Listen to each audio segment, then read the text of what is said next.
Welcome to the third part of our continuation on the discussion on beyond Bhoga and Tyaga. I'll begin with Jai Radha Madhav, and then we'll chant Mangala Charan together, and then I'll begin the presentation. Hare Krishna Maharaj. Hare.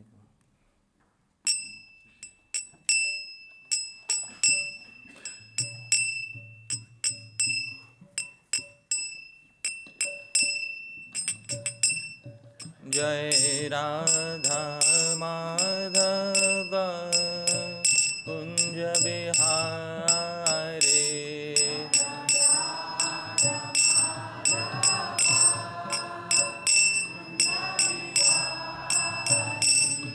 Jai Radha Madhava Kunja Bihari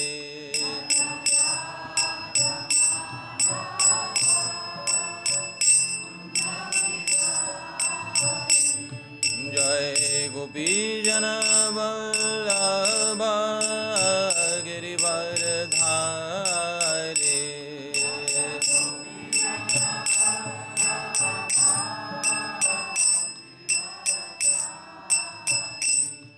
Jai Gopi Jana Vallabha Girivardhari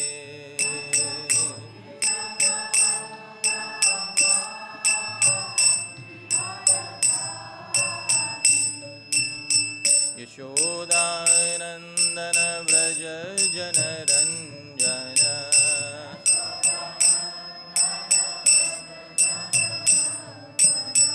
Yashodanandana Vraja Janaranjana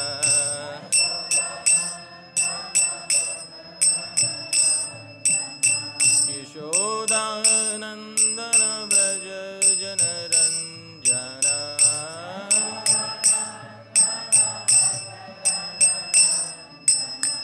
Yamunatira Vanachare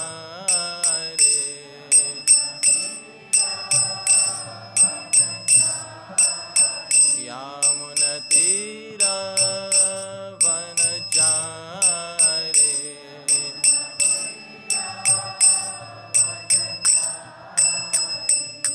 Jai Radha Madhava Kunja Bihari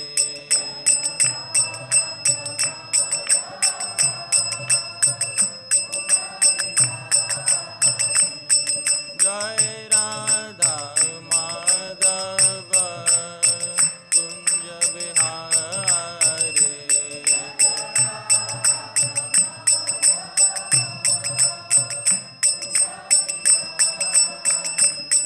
Jai Radha Madhava Radha Madhava Radhe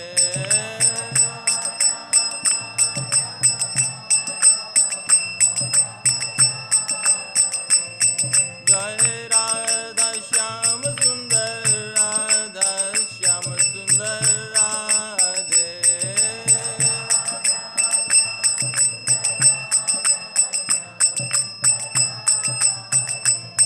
Jai Radha Madan Mohan Radha Madan Mohan Radhe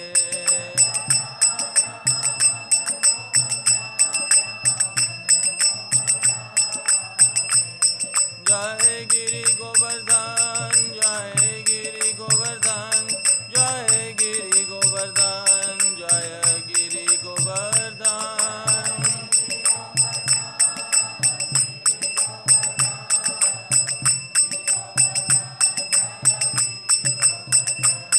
Jai Radhe Shyam Jai Radhe Shyam Jai Radhe Shyam Jai Radhe Shyam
Srila Prabhupada ki, Ananta Koti Vaishnava Vrinda ki, Nitai Gaur Premanande. Srila Prabhupada ki, Jai. Hare Krishna Prabhu, Hare Krishna. Welcome once again to the third session on Beyond Bhoga and Tyaga. Until now we have dived sufficiently into the first subject matter, and that is Bhoga. And I'm sure all of you are feeling happy by hearing the first two parts. Yeah? Maybe not all. Maybe not all. Oh, yeah. Some may be feeling a little distressed. Okay. We will try to go to the other side today to make them happy as well. But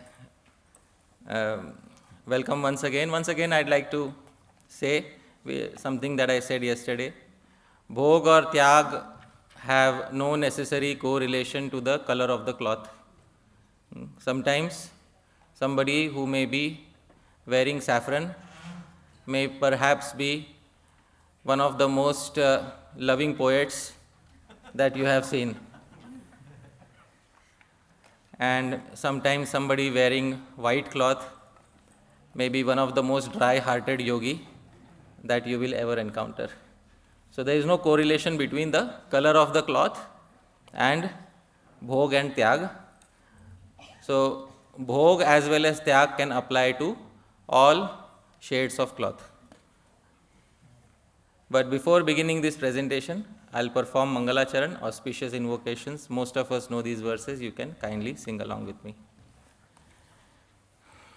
Om Ajnanatimirandhasya Jnananjanashalakaya Chakshurunmilitam Yena Tasmai Shri Gurave Namah.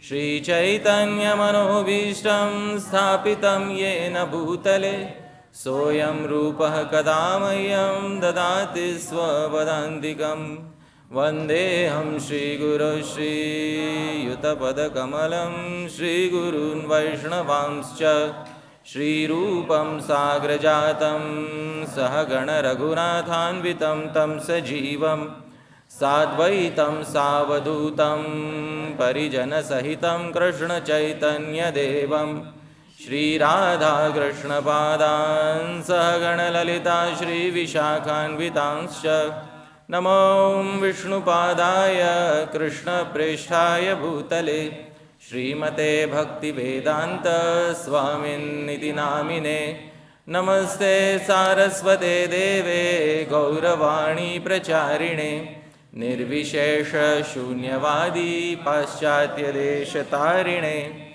Namo Mahavadanyaya Krishna Prema Pradayate Krishnaya Krishna Chaitanya Namne Gauratvishe Namah हे कृष्ण करुणा सिंधो दीनबंधो जगत्पते गोपेश गोपिका कांत राधा कांत नमोस्तुते तप्त कांचन गौरांगी राधे वृंदावनेश्वरी वृषभानुसुते देवी प्रणमामि हरिप्रिये वाञ्छाकल्पतरुभ्यश्च कृपा सिन्धुभ्य एव च पतितानां पावनेभ्यो वैष्णवेभ्यो नमो नमः। जय श्री कृष्ण चैतन्य प्रभु नित्यानंद श्री अद्वैत गदाधर श्रीवासादि गौरभक्तवृंद। हरे कृष्णा कृष्ण कृष्ण हरे हरे हरे राम राम राम हरे। श्रील प्रभुपाद की, अनंत कोटि वैष्णव वृंद की, निताय गौर प्रेमानंदे। So once again I'd like to thank all of you for kindly being present here. There is no meaning to giving a program without a like-minded audience, and thank you to each and every one of you for kindly being such an audience. I could not have spoken all these words in front of a non-Vaishnava audience, because only a Vaishnava audience can understand the depth of these topics.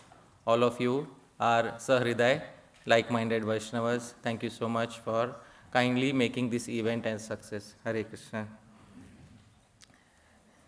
Of course, you should know that you are hearing from someone who is not qualified. This is a warning which I should give ideally at the beginning of every presentation. So you have been warned in the very beginning. And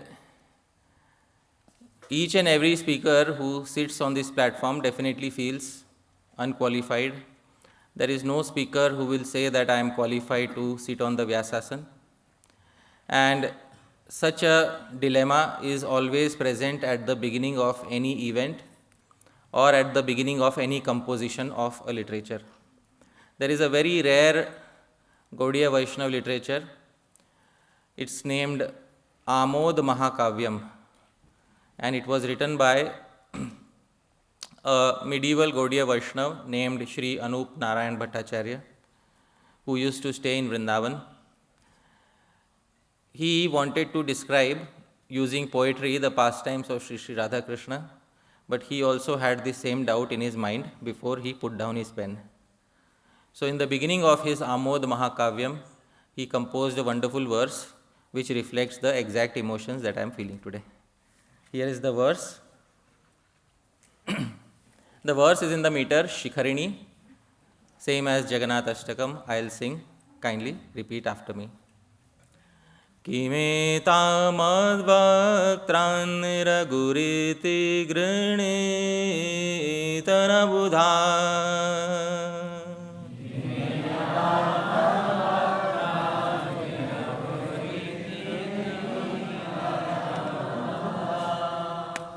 Nibadha Shri Radha Vraja Vidu Gunamredana Sudha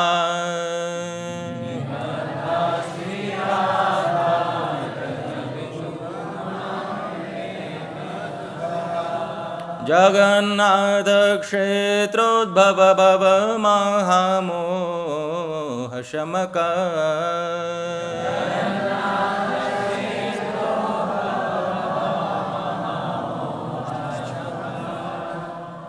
Prasadam kakasyad galitam abhi Vishnu styajatika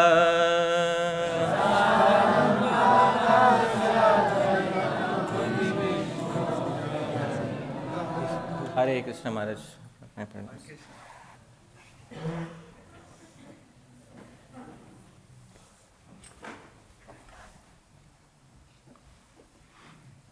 Once again.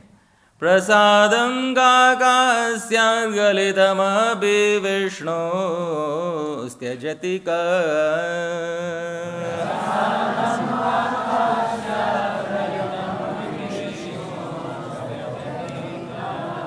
And the meter, dear devotees, is Shikharini.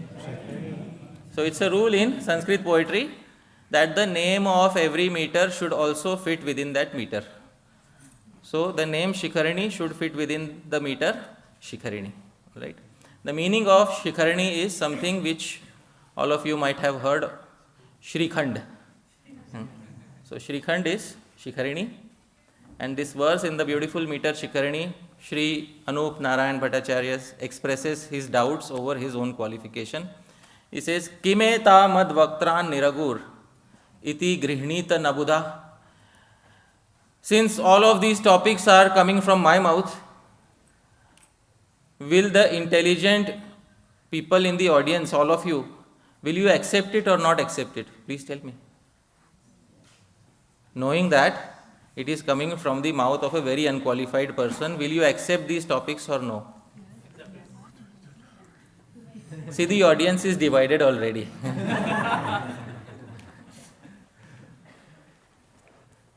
But I am sure, dear devotees, you will accept it. Why will you not accept it? Because Nibaddha, Shri Radha Vraja Vidhu Gunam Redana Sudha. These topics will ultimately culminate in the beautiful narrations of Shri Shri Radha Krishna. And therefore, he says, Jagannatha Kshetrodbhava. In Jagannath Kshetra, Jagannath Puri, something is very famous. And what is most famous about Jagannath Puri? At least this you can say loudly, dear devotees. What is most famous in Jagannath Puri? Prasad. Jagannatha Kshetrodbhava.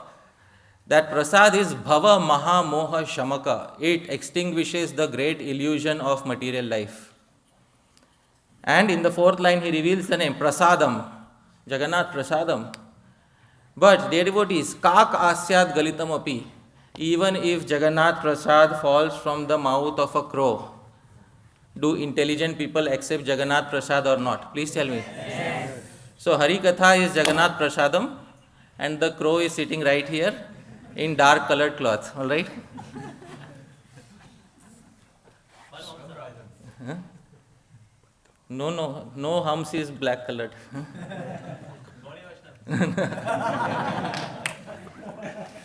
So, the Harikatha is the Jagannath Prasad and the speaker is the crow.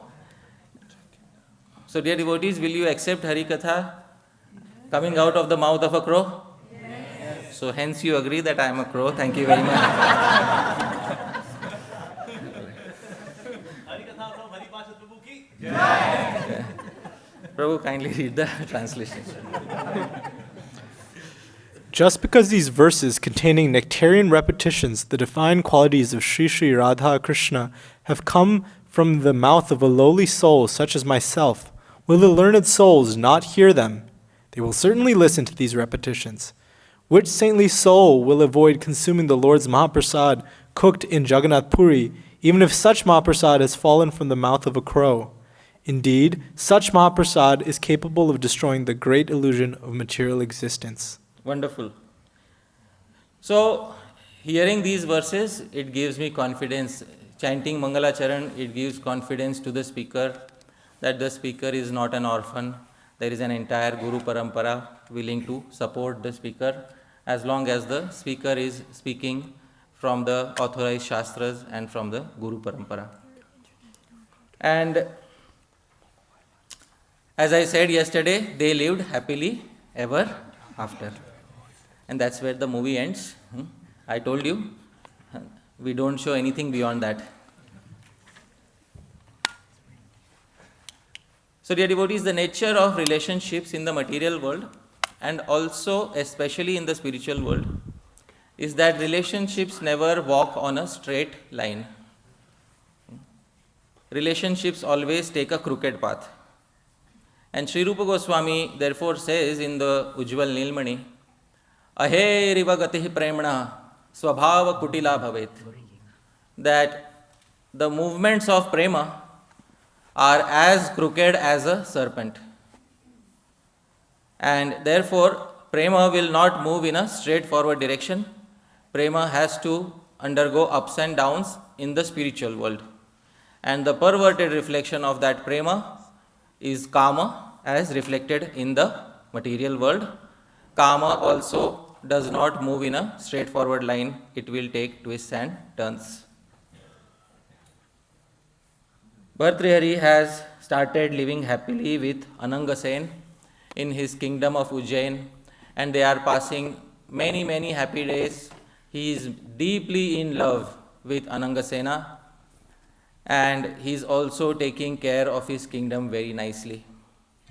Meanwhile, in his kingdom of Ujjain, there is a very learned, devout Brahmana who is an expert in Tantra Shastras. Now, Tantra doesn't mean black magic, dear devotees. There are two types of Vedic literatures. Please repeat after me: Veda, Tantra.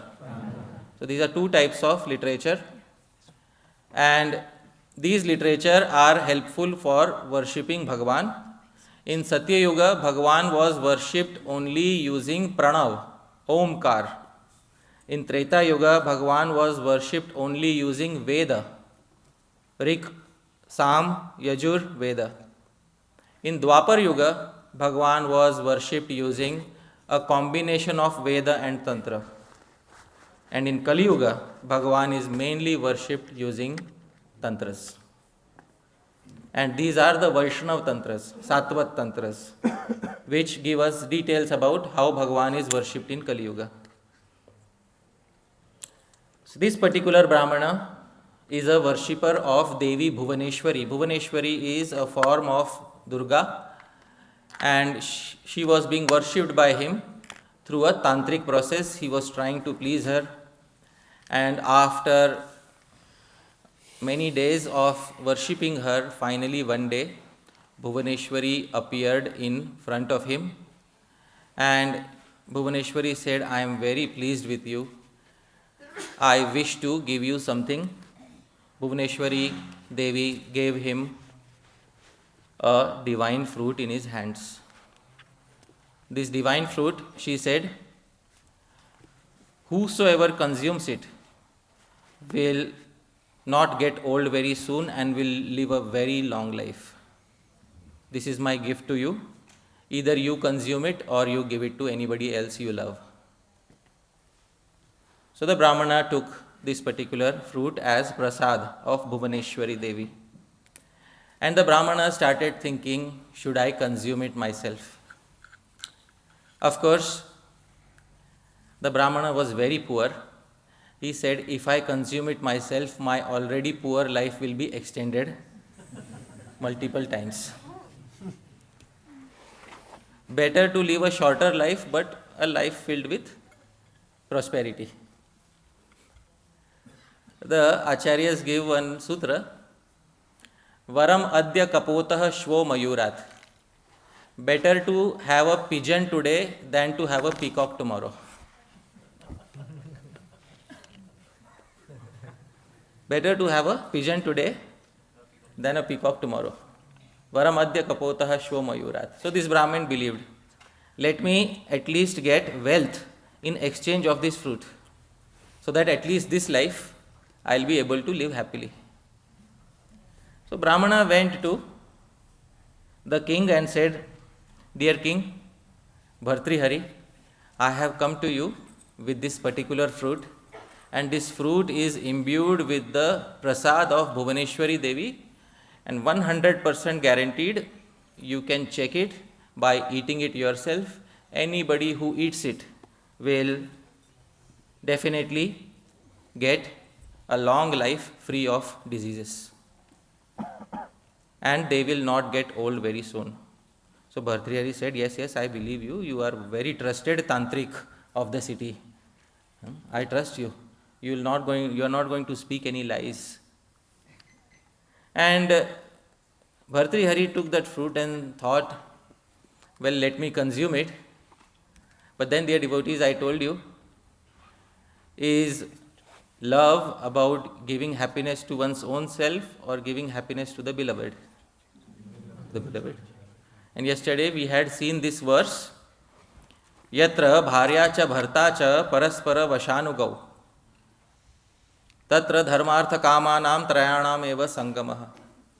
Wherever the husband and wife are deeply devoted to each other, their dharma, artha and kam all become manifest together. So Bhartrihari could think of only one particular individual to whom he could gift this particular fruit. And who was that individual? Anangasena. So Bhartrihari got the fruit to Anangasena and said, I love you very much and I'd like to give you this particular fruit.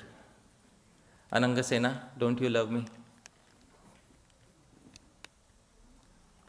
So Anangasena laughed at him and said, Maharaj, why do you give this fruit to me? So Bhartrihari composed a verse at that particular. He was Ashukavi. Ashukavi means very quick poet. So he said, you see, I don't want there to be a day when I am present in this world and you are not present in this world. I don't want to see that day.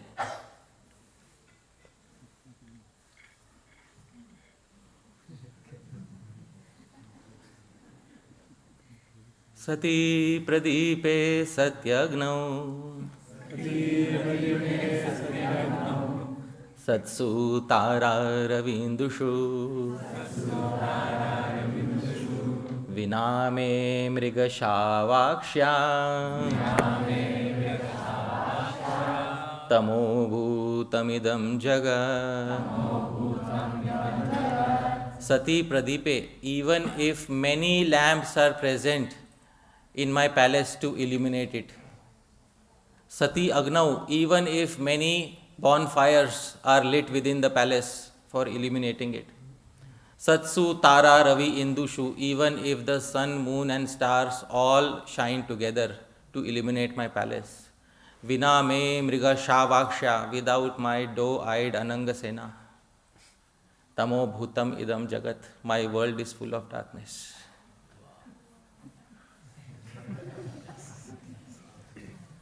Prabhu, kindly read the romantic poetry.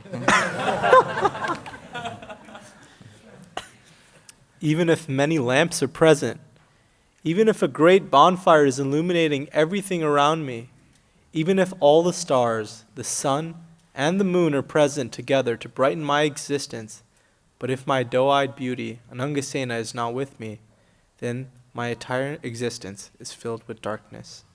So we know that somebody is going a little cuckoo.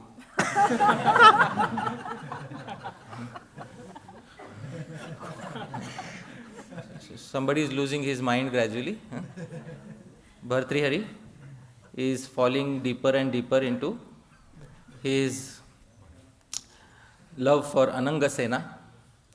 And dear devotees, therefore, it is very important that for those who are practicing dharma, artha and kam, those who are not freed from their material desires in this world, they should always have a strong connection with Krishna Bhakti. Devoid of a connection with Krishna Bhakti, there is a verse in the Chaitanya Charitamrita. Chari varnashrami yadi Krishna nahi bhaje, swakarma padite raurav sai bhaje. Raurav sai maje. If all the four varnas and four ashramas practicing their dharma, artha, kam and moksha do not try to attain a relationship with Krishna, ultimately all of them will fall into the deepest darkness. And this is gradually happening with Bhartrihari. It is the nature of the material world to degrade us. And every step here in the material world is suffering. Every experience in the material world is suffering, including the experience of happiness. How many of us believe here that happiness here is suffering? Please raise your hands. Wow, you're already convinced. Huh? We heard from you. You heard from me. While we are enjoying happiness, is it suffering? No. In the process of enjoyment, is it suffering? No. See, now we are divided. Of course, it is suffering even while we are enjoying. Why? And this is a big question. It's illusory. Of course, the Advaitvadi says, Brahma Satya Jagan Mithya. The Vaishnav refuses, says everything here is the truth. It's temporary. Okay. Another Vaishnav says it is temporary. But while it lasts, it is real. One's happiness is another person's suffering.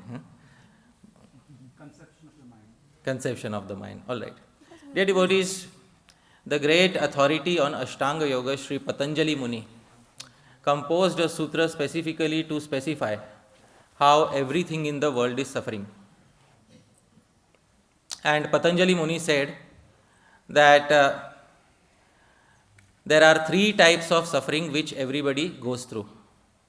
Please repeat after me. Parinama, Tapa, Samskara, Dukkhameva, Sarvam, Vivekinaha. Due to 3 main types of unhappiness, everything in the world is suffering. And first is, please repeat after me, Parinama Dukkha. Parinama Dukkha is the misery of transformation. Something begins on a positive note, but later transforms into something negative. For example, 2 people got married, and they got married after having fallen deeply in love with each other. And the marriage is going on very well. But after a few years, they find out that they are not able to conceive children. Please tell me, the initial happiness of the marriage is gradually transforming into what, dear devotees? This is the first variety of dukkha. What is it known as? Parinam dukkha. Now somebody may say, oh, this is all right, this may not happen with everybody. Parinam dukkha doesn't happen with everybody. So Patanjali Muni says, no problem, there is second dukkha. Please repeat after me. Tapa dukkha. Tapa dukkha is while you are enjoying something, you start feeling that very soon I will no longer be able to enjoy the same experience. This is known as which dukkha? Tapa dukkha. I'll give a very simple example of this so that it is easy to understand. Let's say there is a person who is addicted to smoking cigarettes and loves to smoke at least 10 cigarettes in a day. So one particular evening, he thinks that he checks his drawer and there's only 1 cigarette remaining for tomorrow. So he says, I have to go down and get a new pack of cigarettes for tomorrow. So, but I'll take a bath and then I'll go down. So he's taking a bath, and meanwhile, suddenly the government declares it's COVID-19 and everything is shut down.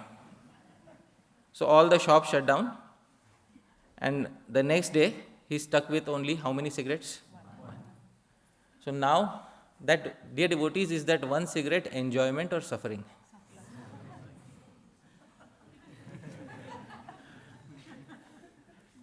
So while he's smoking that cigarette, with every puff,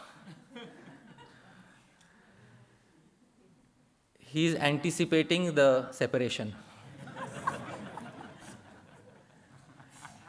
Patanjali Muni calls this the second type of dukkha. Which dukkha is this? Tap dukkha. So enjoyment, suffering that happens while we are enjoying. And third, dear devotees, please repeat after me. Samskara dukkha. Somebody may say, oh, this is also very rare. What if there is no hindrance to enjoyment? What if he gets a pack of 10 cigarettes every single day for the rest of his life? Then Patanjali Muni says, still there is dukkha. Why? Because with every cigarette that he is smoking, he is generating a samskar, an impression on his consciousness. And maybe in this life he will get it. But when he will get another life, these samskars will be carried to another life. And is it guaranteed that in another life he will get a pack of 10 cigarettes every day? And in another life, when he will not get that, due to previous conditioning of happiness, he will suffer in the future.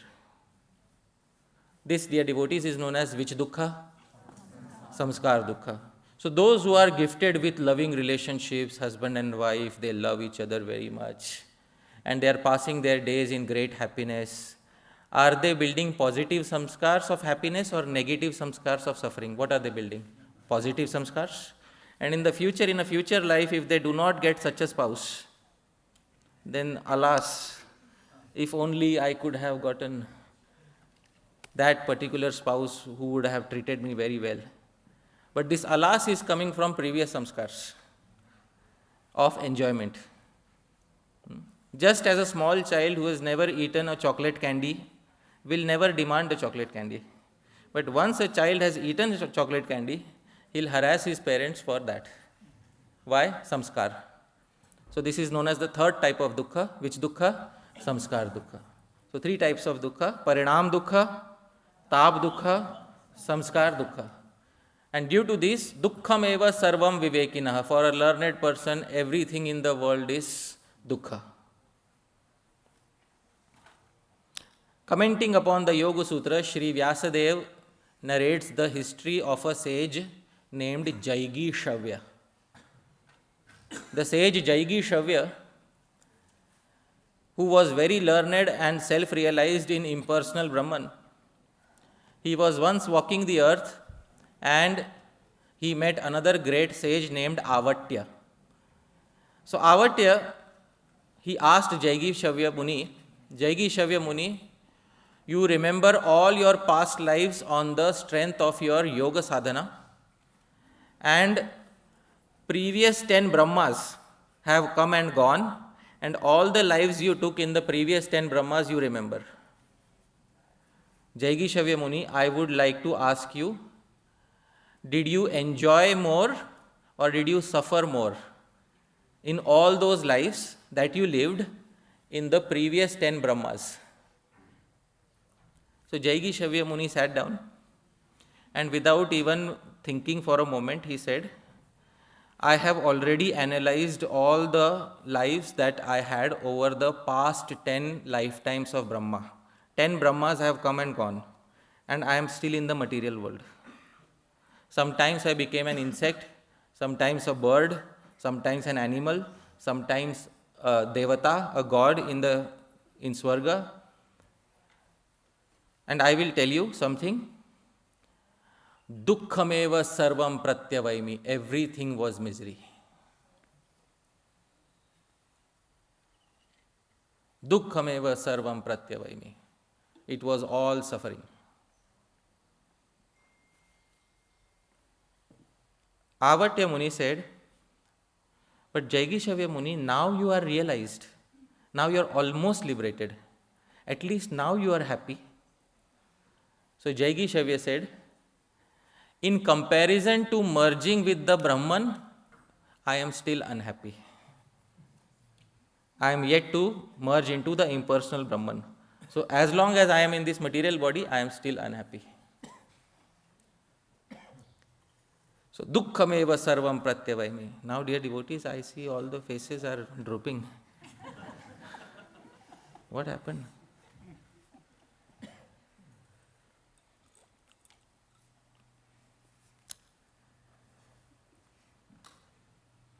Of course, our Pururava's love with Urvashi is also not going to stay the same. Transformations are a part of the material world. And Urvashi and Pururava might have married each other by, so-called unconditional love, but it was unconditional only on the part of Pururava. Urvashi was not willing to give unconditional love. Urvashi already had that superiority complex in her mind. I belong to the heavenly planets. I am much more beautiful than this Pururava. Why should I, give everything unconditionally to him when I can demand something from him? So Urvashi started demanding. Please sing after me. Gritam me veera bhaksham syam Nekshetvanyatra maithuna Vivasasam tattatheti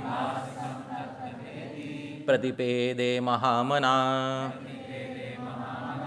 Prabhu, kindly read the translation.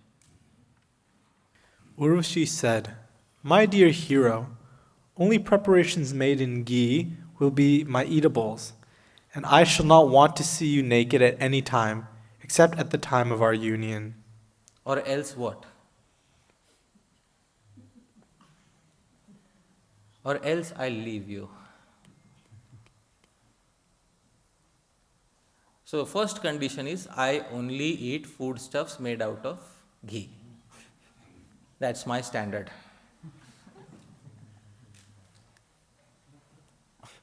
What do you mean you won't cook for me? No, Maharaj, forget it. Preparations have to be made for me in ghee. Not even once in your entire life will you cook for me? No, Maharaj. You're speaking to Urvashi.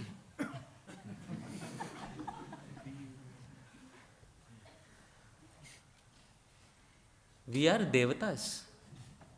People offer us ghee, swaha. You understand? Huh?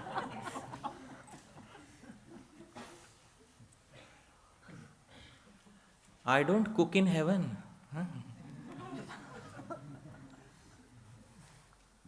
The mortals on the earthly planets give us offerings and we directly consume. So Maharaj, please get to work.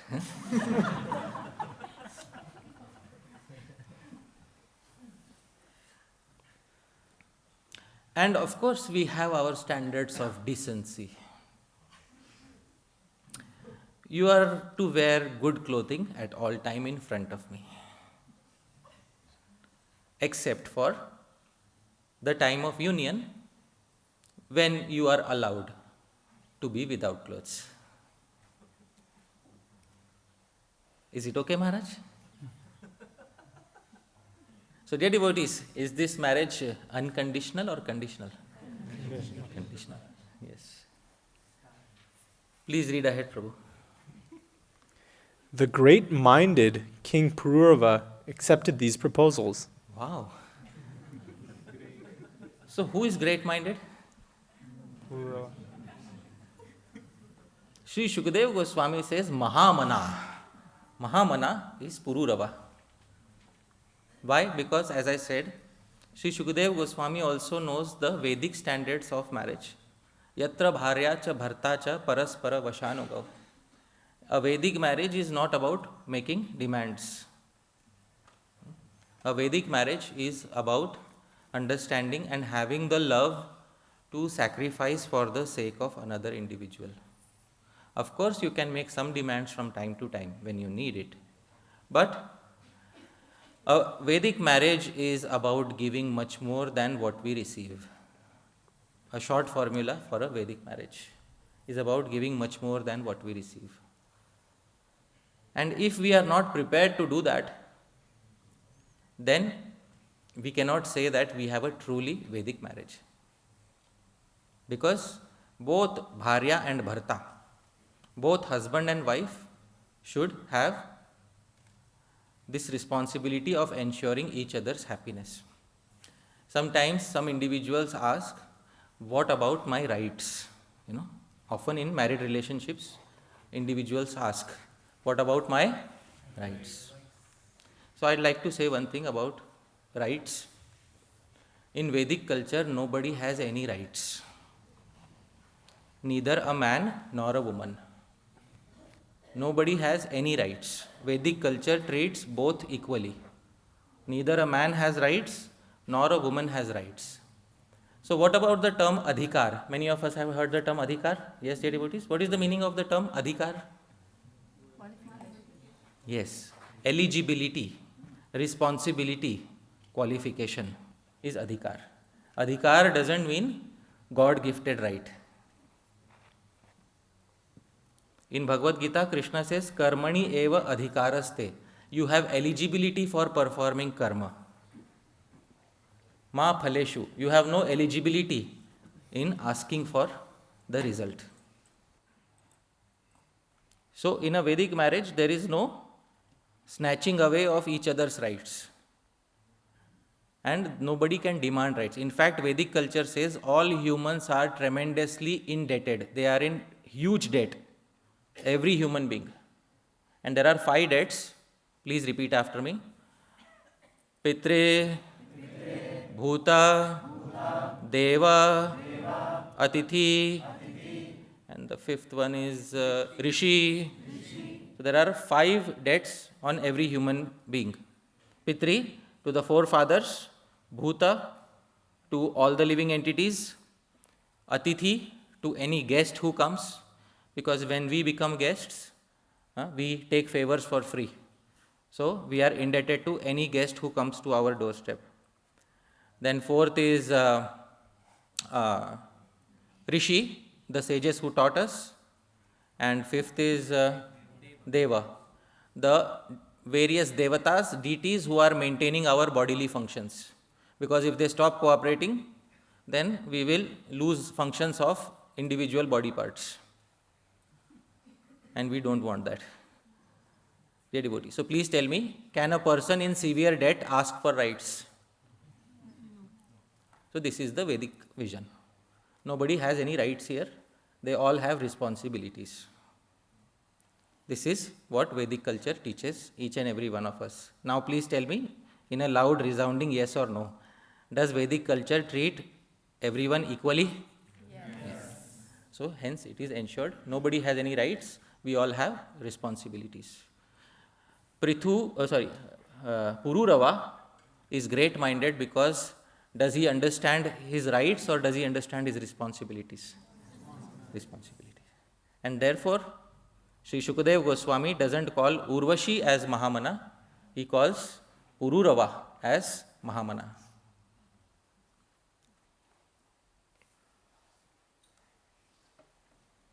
Of course, she said, besides this, you have to do a few other things. She said, I have got 2 lambs with me, and you can see there, I have got 2 lambs with me. They are my most favorite companions. You see, a lady from high society is having certain pets with her, all right? Huh? They are my dearmost companions. Make sure that they stay with us and we never lose them. Okay, because I am coming to stay with you, I am bringing these 2 with me. So Pururava said, whatever you say, I agree. So Pururava is also gradually falling into the same place as Bhartrihari.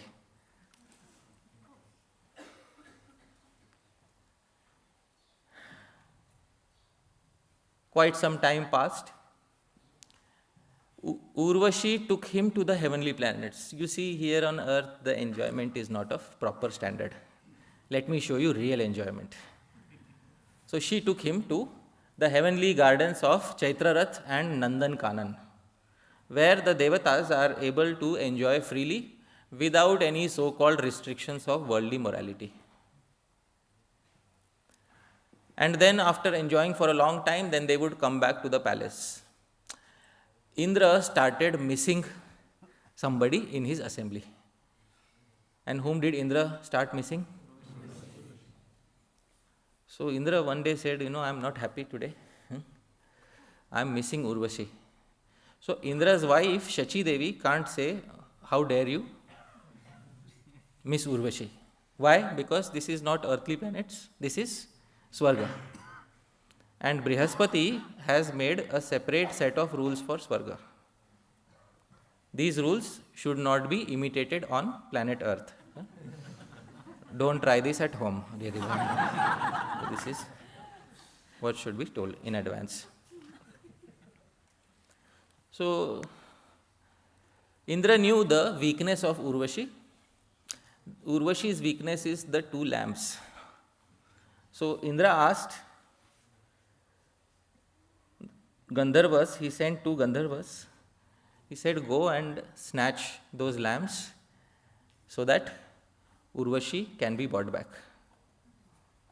So these 2 Gandharvas, in the middle of the night at around 12 o'clock, they slipped into the private chambers of Urvashi and Pururava and stole the 2 lambs and ran away. As soon as they ran away, Urvashi woke up and realize that her favorite pets are gone. And soon, dear devotees,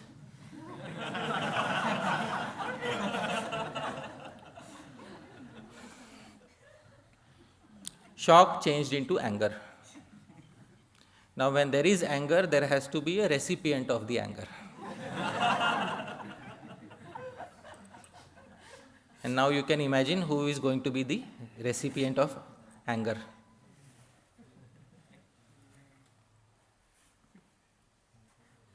Hadasmyaham kunathena napumsa viramanina yad vishrambhadaham nashta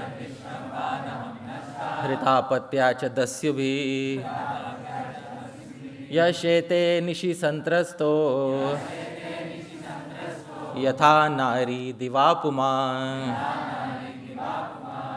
Prabhu, you read very gently. So, this is not a gentle statement. Can you read like Urvashi only? Yeah. Please read, Prabhu. She heard them and rebuked her husband. Now I am being killed. That's very gentle, Prabhu.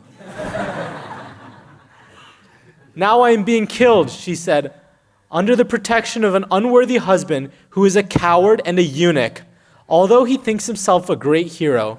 Because I depend on him, the plunderers have deprived me of my 2 sons, the lambs, and therefore I am now lost. My husband lies down at night in fear, exactly like a woman, although he appears to be a man during the day.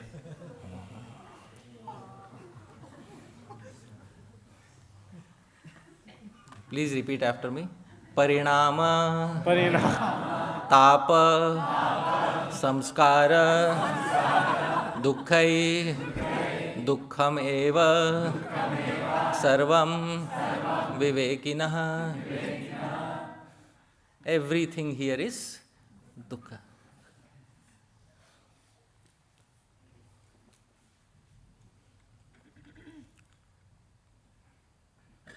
So, dear devotees, now the conflicts have begun. Isn't it? Now, what do they say? The honeymoon period is over. For Bhartrihari, it's still going on, all right? Huh? At least for Pururava, the conflicts have begun.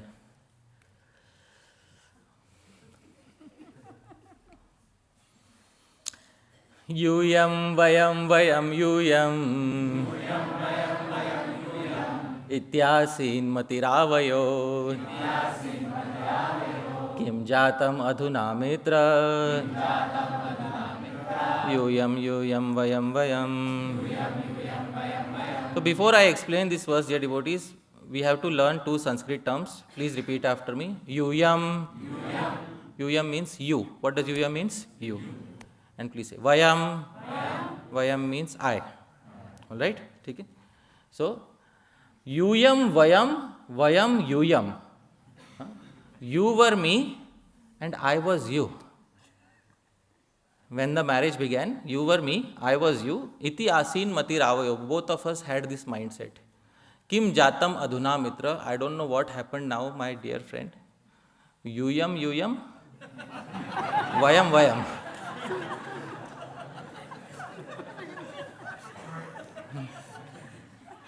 Should I translate the last line?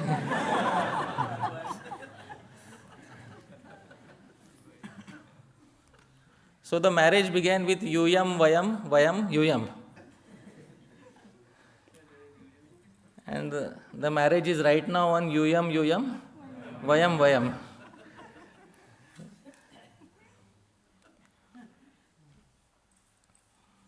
Raise your hands if your marriage is an exception to this.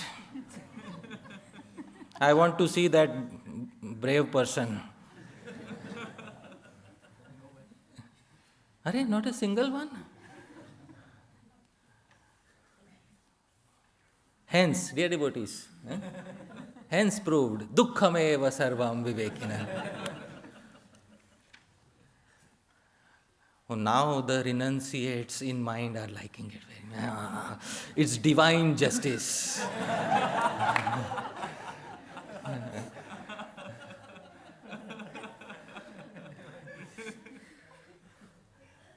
Prabhu, are you married, Prabhu? No. Therefore you are soft. I'm just joking. All right, yes, Prabhu. Previously, we both used to think that you are me and I am you. Dear love, what happened now? Suddenly, you became you, and I became I. Yeah. Bhartrihari has also started writing Vairagya Shatakam.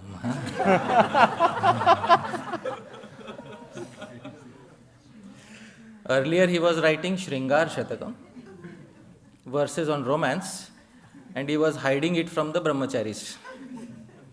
Now he is writing Vairagya Shatakam and hiding from his own wife.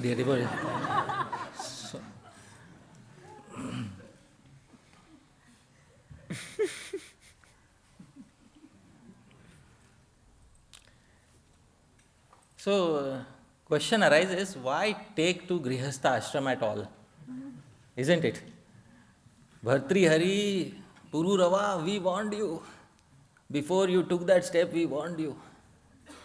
Before you fell down into Grihastha ashram, we warned you not to take that step.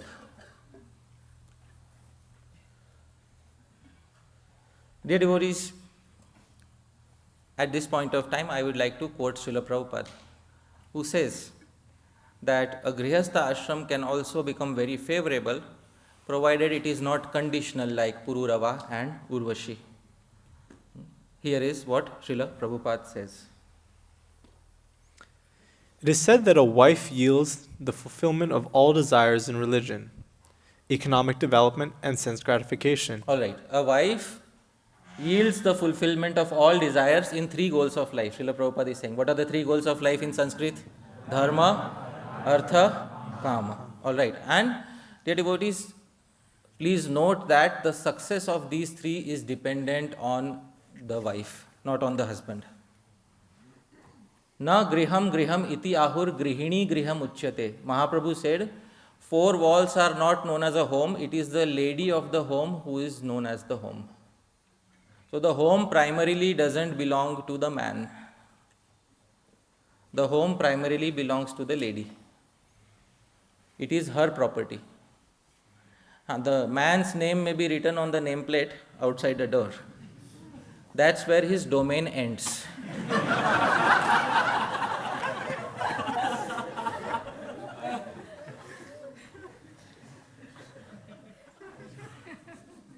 If any married man disagrees, raise your hand right now. Now is your chance. Look, dear devotees. Look at, nobody raised their hands. They all know the reality.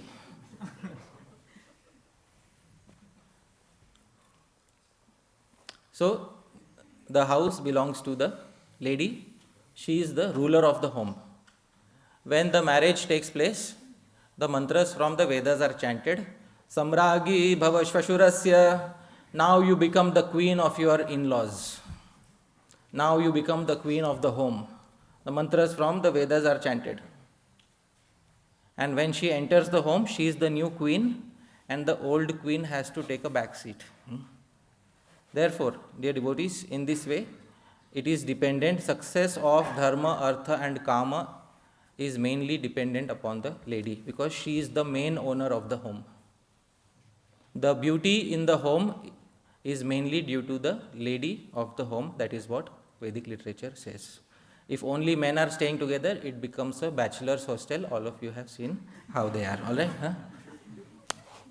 Please read ahead, dear devotees. If one has a nice wife, he is to be considered a most fortunate man. In astrology, a man is considered fortunate who has great wealth, very good sons, or a very good wife. Of these three, one who has a very good wife is considered the most fortunate. Before marrying, one should select a wife of like disposition and not be enamored with so-called beauty or other attractive features for sense gratification. So this is a very important advice that Srila Prabhupada gives, that before we get married, although he is giving this advice to men, it applies to both genders also. Before we get married, marriage should not be based on so-called beauty of somebody's face or beauty of somebody's skin. In Sanskrit, the term for beauty is, please repeat after me, Saundarya. What is the term? And Srila Rupa Goswami Prabhupada in the Ujjwal Nilmani says Saundarya is on 3 levels. Please repeat after me. Manas, Vak, Kaya. Beauty is on 3 levels. The 3 levels are firstly the mind, secondly the speech, thirdly and finally the least preference is given to the body. And dear devotees, there is no use to marrying a beautiful person who has a terrible mind and terrible speech. It's a very important factor that we should understand, because in the modern world, beauty has become restricted only to what? Body. And there are no schools for teaching the beauty of the mind or beauty of the speech. And without a beautiful mind and beautiful speech, there is no point of getting married to a person who just looks externally beautiful. It would rather be better to sacrifice beauty in exchange of having a beautiful mind and a beautiful speech.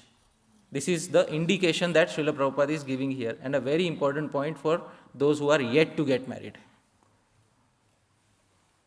A very important advice from Srila Prabhupada for those who are yet to get married.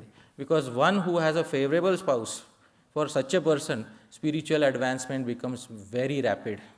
Not only do they have happiness, they also have the added advantage of having a person who is supporting them in all walks of life.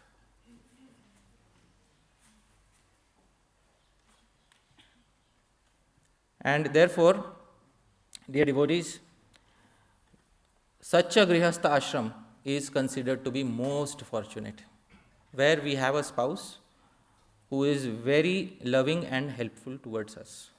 But of course, please remember, with every loving and helpful spouse, Patanjali Muni in the background is saying samskar. I hope you are able to understand. You are developing samskars of happiness. So, don't remain in the world for long with these positive samskars. Try to do something to get out of the world. That's what Patanjali Muni will say. Because even a good wife or a good husband, in the end, if you don't attain the same in future lives, will lead to dukkha. And we don't want that.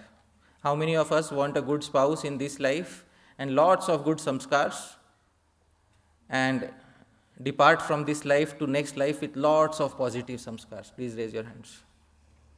Nobody wants that, dear devotees. See, they don't even want happiness.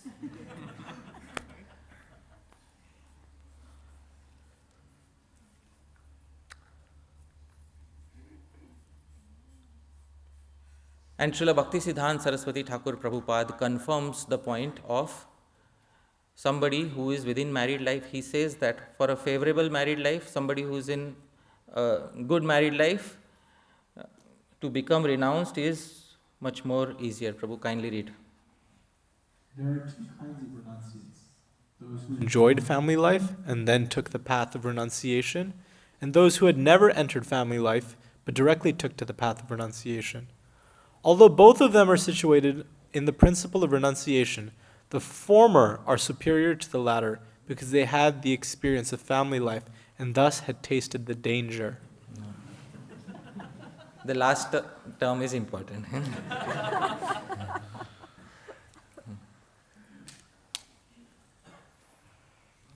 Sorry, dear devotees, yesterday I was speaking about Bhoga. Everybody was very happy. Sorry to rain on your happiness, but this is what he specifies. But still, it is better to have, he says, the renunciate who comes out of married life is considered to be a more mature renunciate. This is the opinion given by Srila Bhaktisiddhanta Saraswati Thakur Prabhupada. Not only that, Srila Bhakti Vinod Thakur confirms the same fact in his Jaiva Dharma. Please read, Prabhu.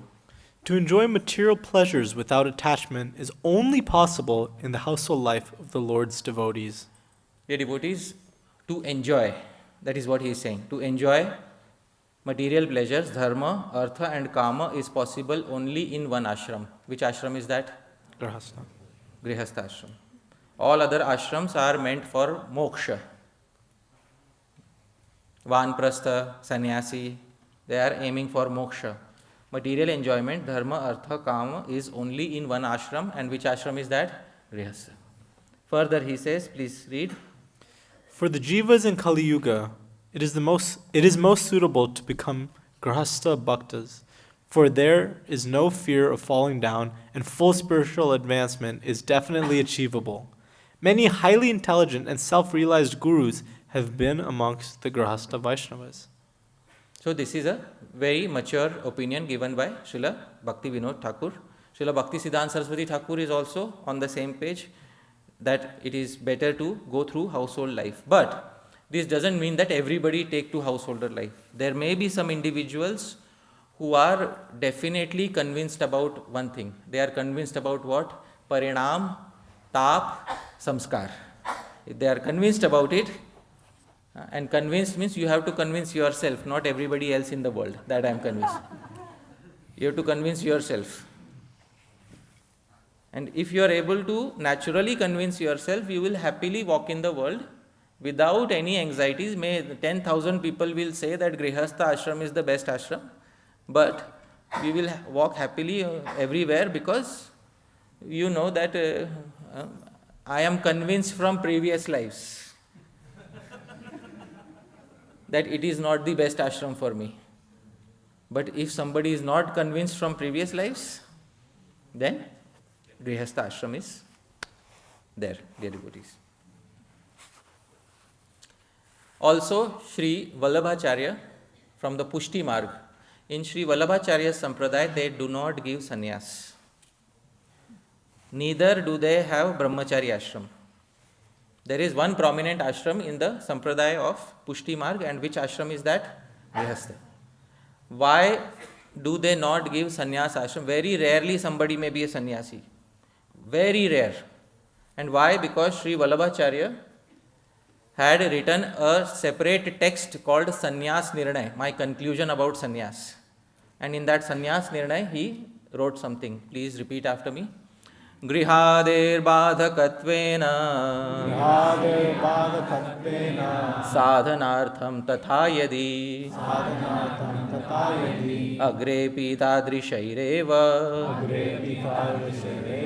sango bhavati nanyatha swayam cha vishayakrantah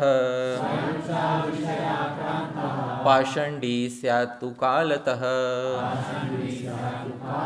Grihader badhakatvena. If somebody takes to renunciation only because of thinking household life is painful, if that is the motivation for taking to renunciation, he says, sorry, I do not approve of this motivation. Or sadhanartham tathayadi, or if my sadhan bhakti will be tremendously improved if I stay alone. Sorry, I don't approve. Sri Vallabhacharya says, I don't approve.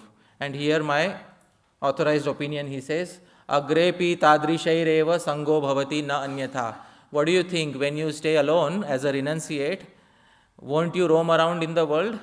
Please tell me, yes or no? Yes. And the people whom you meet in the world, will they be any different, or will they be the same that you find within married life? Same. So even if you roam around the world, you are going to find the same type of people and meet with the same type of people. Na anyatha. So this reminds me of a small joke. One time I was asked by my own wife, she asked me one thing, that is there any reason why you prefer Grihastha ashram over Brahmachari ashram? See, I said I am already married, so the question doesn't make sense. Huh? But she said, still you tell me. So I said, see, it's a very simple thing. In Grihastha ashram, you have to listen to one person.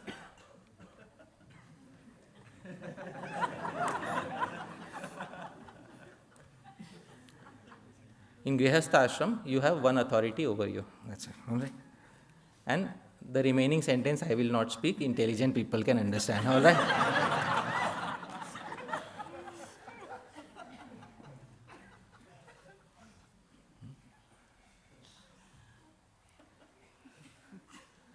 And when throughout the world, while preaching, you meet such people who have so many mixed material motivations, Sri Vallabhacharya says, Swayam cha vishayakrantah.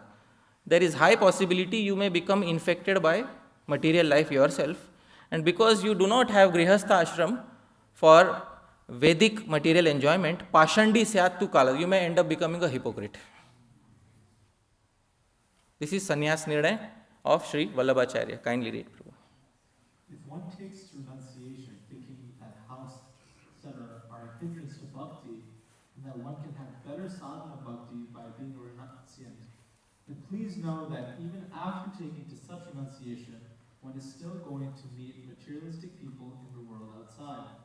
There is also a great chance of becoming a false pretender in the association of such people. So this is a very serious statement by Sri Vallabhacharya. And dear devotees, please raise your hands if you agree with the validity of the statement. Do you agree that he is speaking the truth? Yes? So dear devotees, it is a very important fact that those who have renounced the world also have to interact with the world. Especially in movements like ours, which is based on Goshti Anandi. So we have to check if the Goshti is still giving Anand or not. Or by the association of worldly people, has the Goshti turned into Dukha? So it has, it has to be understood. Therefore, dear devotees, Sri Vallabhacharya says, I am not against sannyas, but I am not against renunciation, but I approve only of one type of renunciation. And here is Sri Vallabhacharya's approval. For only one motivation, he approves renunciation. Please repeat after me. Virahanubhavartham tu parityagah prashasyate. That renunciation is most worthy of praise, which is taken for the purpose of experiencing deep separation from Krishna. This is good. And we know of one such sannyasi who fits this criteria. Who is that, dear devotees? Sri Chaitanya Mahaprabhu.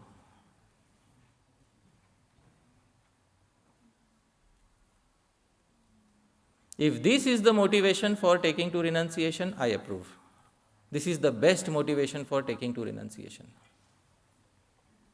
The saffron cloth suits a person who accepts it for the sake of experiencing separation from Sri Krishna, who is so absorbed in thoughts of Sri Krishna, who is so absorbed in separation from Sri Krishna, that they have very little or zero interest remaining in material life. And they know that everything else in the material world is a torture for them, including the acceptance of Grihastha ashram, because it is a hindrance to their remembrance of Bhagavan. It is a hindrance to their constant worship of Bhagavan. So for such people, sannyas ashram is most suitable. Sri Vallabhacharya says in his Sannyas Nirnay. Anyways, wow, it's bright again, so we can speak about love again. We were speaking so much about renunciation, somebody switched off the lights.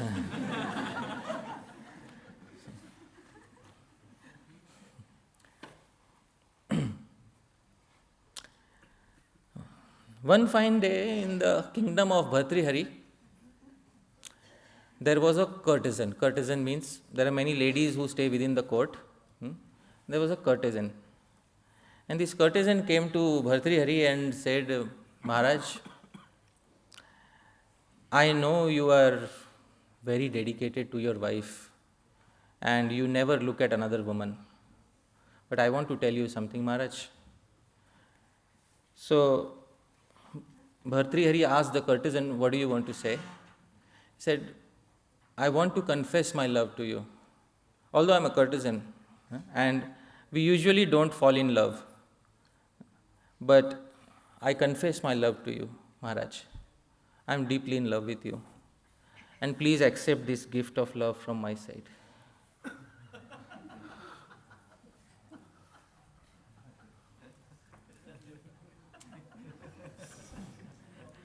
What is this? Maharaj, it's a divine fruit which will prevent your old age and help you live very long. What?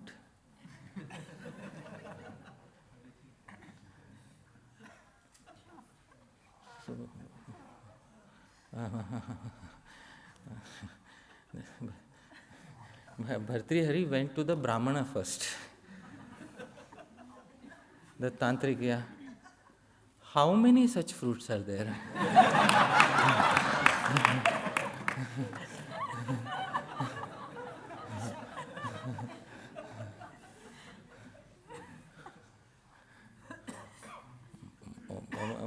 Maharaj, I got only one fruit from Bhuvaneshwari Devi.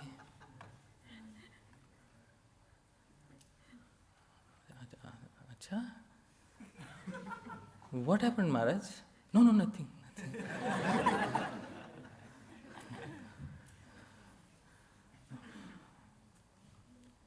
Bhartrihari went back to the courtesan and said, I am willing to accept your love, but tell me, from whom did you get this? Maharaj, that stupid chief minister of yours, he says he loves me.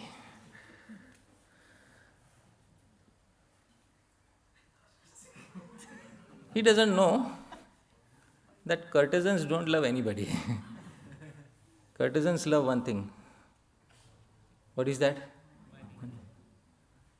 We love money, Maharaj. But Maharaj, I love you.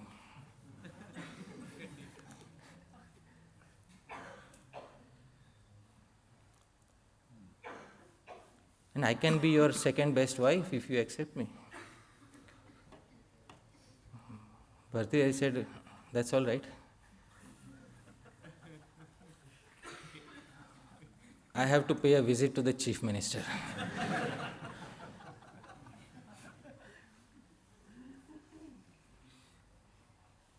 So the courtesan gifted it to whom? Bhartrihari. And the courtesan was gifted by whom? Royal minister. But who gave it to the minister, dear devotees?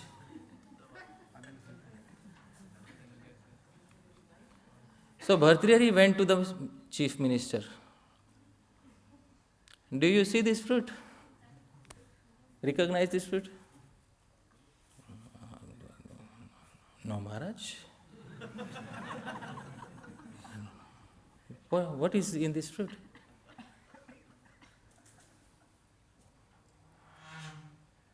Do you recognize this fruit?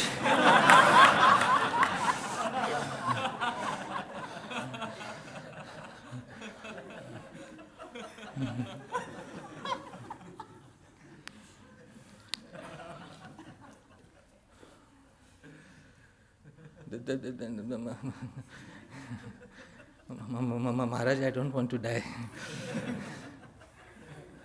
Last chance. Do you recognize this fruit? Speak the truth and I'll still let you live. Maharaj, I hope you'll let me live. Kings don't speak lies, so I'm trusting your word.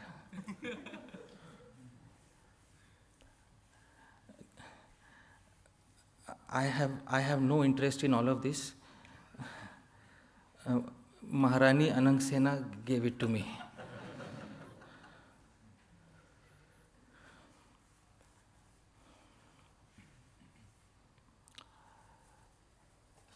One last question. Did both of you share the same bed?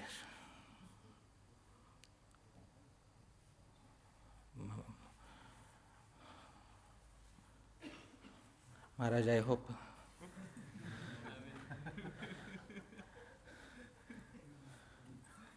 I'll never return back to your kingdom, Maharaj. Did both of you share the same bed? Yes, Maharaj. That one yes from that particular minister, it shattered the heart of Bhartrihari into a million pieces. Because Bhartrihari had entered into an unconditional mode of love.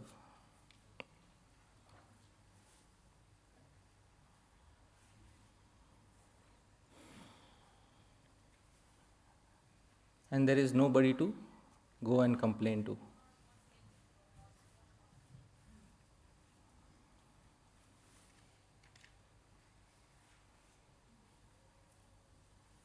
Yam chintayami satatam mai sa virakta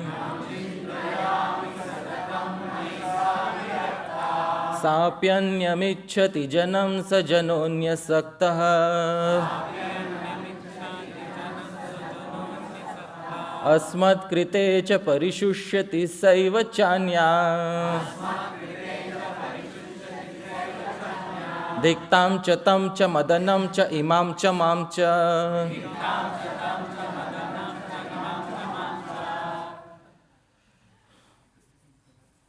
yam चिंतयामि सततम. The lady who I constantly think about, who is that lady? Anangasena, doesn't have any love for me. Sapi anyam ichhati. That wretched lady, she desires another person. Which person is that? Minister.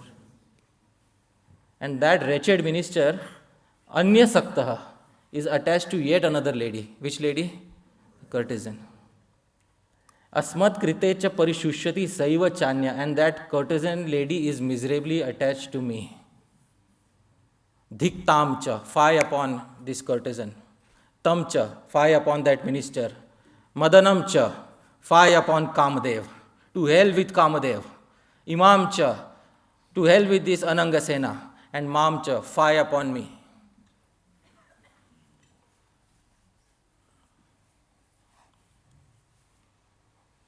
Please read.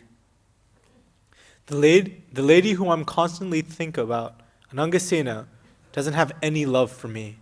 In fact, she desires another person, the minister, who in turn is attached to yet another lady, the courtesan. And that lady is miserably attached to me. Fie upon this courtesan, fie upon this minister, fie upon Kamadev, fie upon Anangasena, and most importantly, fie upon me. Yeah. Bhartrihari, you remember?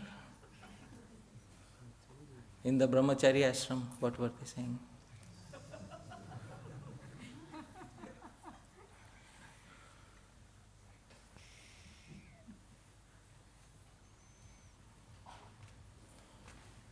Without saying a single word to Anangasena, Bhartrihari leaves for the forest that particular day.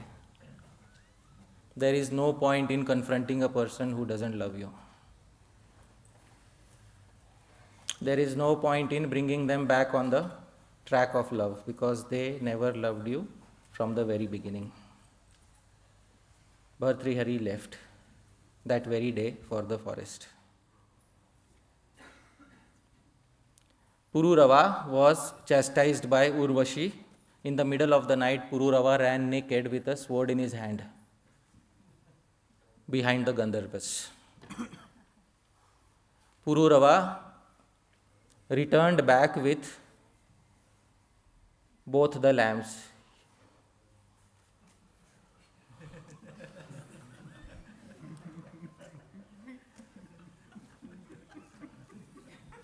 Maharaj, I told you I will not see you naked at any other time.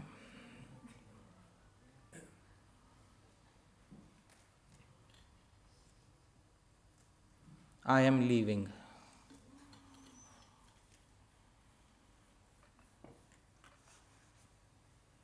Urvashi left.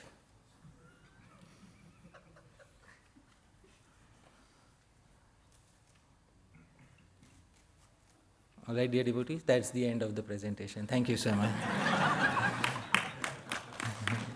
Hey, the brahmacharis are clapping.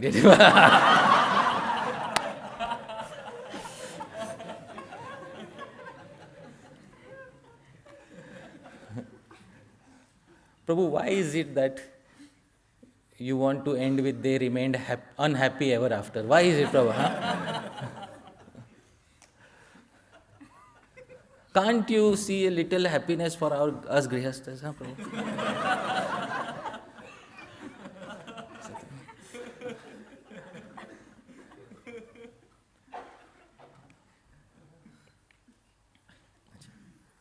Now somebody may say, see, all these men-centric stories where only the men are suffering. All right? Huh? Women never suffer in such stories, isn't it? Huh? But it's a fact of life that in the real world, women too suffer in such relationships. If you don't believe me, the Srimad Bhagavatam speaks equally. Oh no, it speaks more for the women. Huh? The Srimad Bhagavatam speaks also for the women. Kapil Muni, please repeat after me. Tamatmano vijaniya पत्य पत्य गृहात्मकं दैवोपसादितं मृत्युं मृगयोर्गायनं यथा. Please read through. A woman, therefore, should consider her husband, her house, and her children to be the arrangement of the external energy of the Lord for her death, just as the sweet singing of the hunter is death for the deer. Dear devotees, for men it is suffering, but for women it is not suffering, it is death.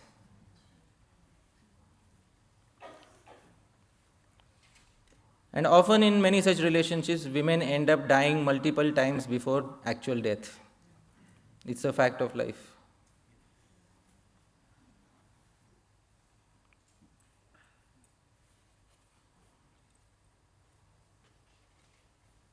It is said, Nahi vandhya vijanati gurvim prasava vedanam.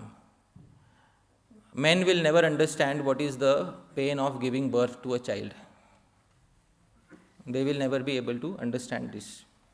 So, for a lady, the suffering is much more, according to the Srimad Bhagavatam. But still, the Grihastha ashram is recommended for somebody who wishes to holistically deal with the first three goals of life. And what are the first three goals of life? Dharma, Artha, Kam. It is recommended. Because yesterday I explained Vidya, Avidya. Those who take only to Avidya means those who get involved only in material enjoyment, Dharma, Artha, Kama, they will enter the world again. And those who subsist only on Vidya, will they appear again in this world, dear devotees? Yes. Yeah, even more. Why? Example is Saubhari Muni. He wanted to survive only on Vidya, no Avidya. He wanted to have zero contact with human civilization, although he had desires within him. Finally, when his desires overtook him, Saubhari Muni came out and married how many times? 50. Although if he would have dealt with it holistically, he wouldn't have to take 50 times the effort of being married to 50 different people. And so that further pushes him into the cycle of samsara, worldly existence. So if somebody who has material desires but purposely denies them and wants to subsist only on avidya, on vidya, then the risk is even higher. Sri Vallabhacharya has warned, Srila Bhaktivinoda Thakur has given his suggestion, Srila Bhakti Siddhanta Saraswati Thakur Prabhupada also has spoken about the same. Therefore, dear devotees, everybody is suffering in this world. Whether it is a brahmachari, sannyasi, grihastha, man or woman, everything in the world is tainted with fear. Bhartrihari later wrote, the verse is in the meter, Shardul Vikriditam. Dear devotees, although Bhartrihari has renounced everything, the poet within him refuses to die. All right? Please sing after me. Bhoge roga bhayam kule chuti bhayam vete nripalad bhayam. Bhoge roga bhayam kule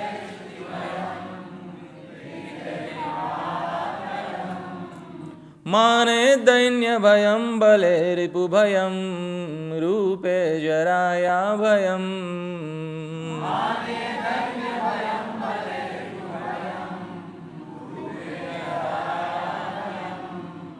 शास्त्रे वादि भयं गुणे खल भयं काये कृतान्ताद् भयं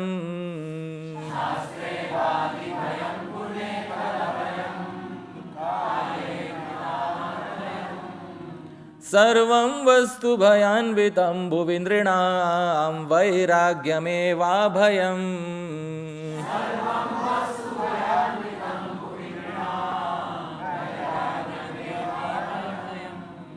Bhoge rog bhayam.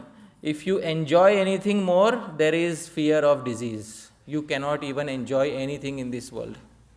Dear devotees, after tomorrow there will be afternoon lunch prashad, and perhaps there will be some sweet. And if you decide I will have 50 sweets, can you enjoy 50 sweets? No. Why? There is the fear of something. What is the fear? Not sugar, not only sugar, but disease, indigestion. Bhoge roga bhayam, kule chuti bhayam. And if you are born in a very good family, a family of doctors, then there is always a fear of falling from the standards of the family, of becoming the black sheep of the family. Vitte nripalat bhayam. And if you earn a lot of money, there is always fear of government and kings and taxation. Mane dainya bhayam. If you are very reputed in the society, there is always a fear that somebody will come and humiliate you. Bale ripu bhayam.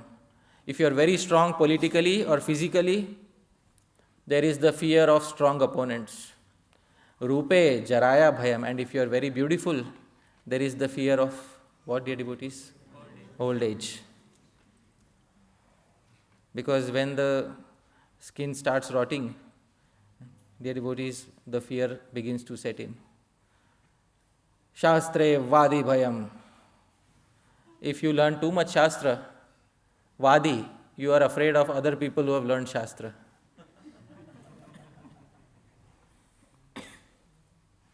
Gune Khala Bhayam. If you have many good qualities like humility and you do Hare Krishna to everybody, you are afraid of people who are Khala, who are ruffians and who will take advantage of your humility.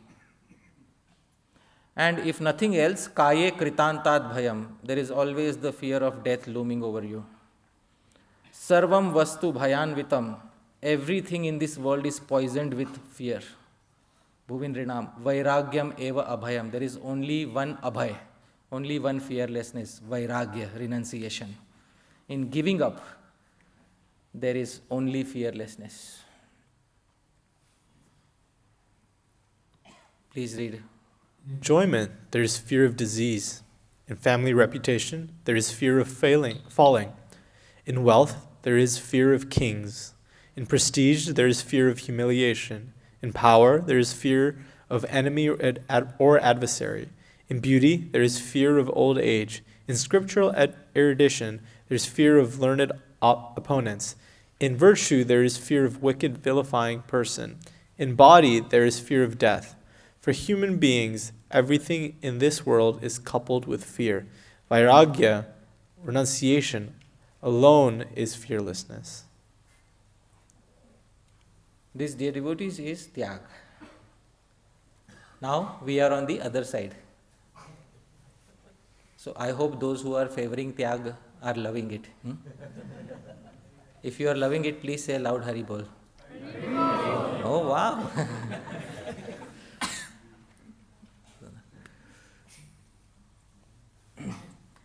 Dear devotees, do you want to see an actual Vairagi who practiced proper Vairagi, Ashtanga Yoga Vairagi? How many of us would like to see an actual Ashtanga Yoga Vairagi, a photograph of somebody who lived like Bhartrihari? Okay? And then you can compare your Vairagya to this Vairagya. Alright, dear devotees? And please don't take shelter of Yukta Vairagya. Alright, just do a plain comparison first. Here it is.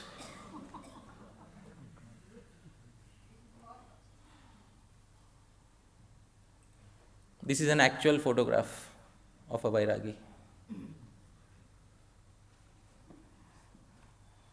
This is how Bhartrihari had become.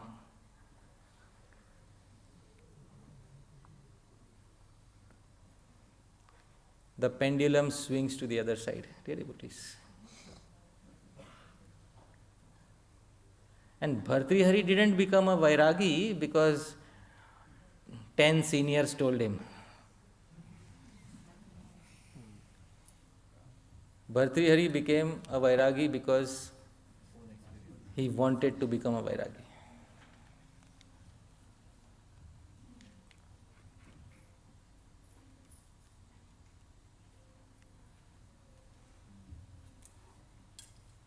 So, dear devotees, how many of us can compare to this level of Vairagya? No. So, we take shelter of Yukta Vairagya, isn't it?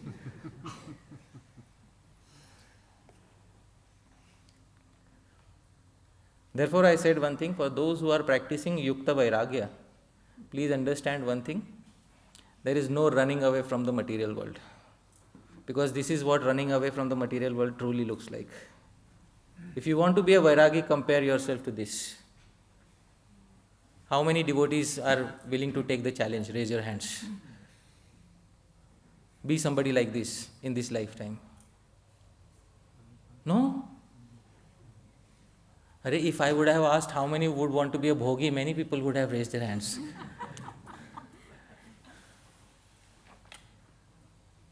See, the Jivatma doesn't love Vairagya. The Jivatma doesn't love Tyaga. The Jivatma loves Bhoga. But due to some samskars, the Jivatma may take to Tyaga. And it keeps swinging, the pendulum keeps swinging between Bhoga and Tyaga. So,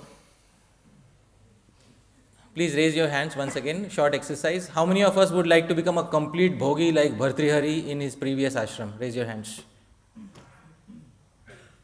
Like Pururava? No. How many would like to become a Tyagi like Bhartrihari? Raise your hands. No? Huh? We love Prasadam.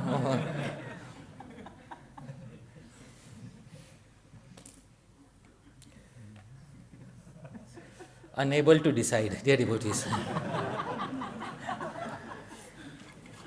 We are unable to decide. So Bhartrihari wrote a verse, because he had left very quickly and hastily he had left.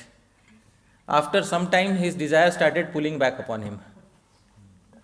So Bhartrihari added another verse. Please repeat after me. Matsaryamutsaarya vicharya karyam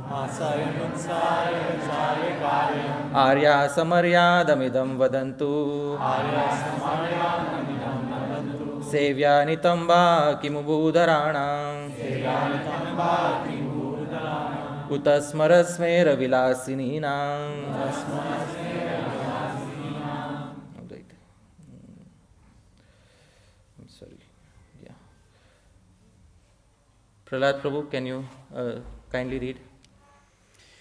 Giving up all cheating propensity, tell me, O noble learned man, which lap should I make my ultimate resting place? The lap of a mountain or the lap of an enchanting woman, abounding in passion? In other words, should I take to renunciation or to complete sense enjoyment? All right. What should I do? Should I take to complete sense enjoyment or should I take to renunciation? Dear devotees, give up all cheating propensity and tell me which lap should I sit on. Bhartrihari said, should I sit in the lap of a mountain or should I sit in the lap of a lady? See, the electricity is also undecided, dear devotees. It is unable to make up its mind.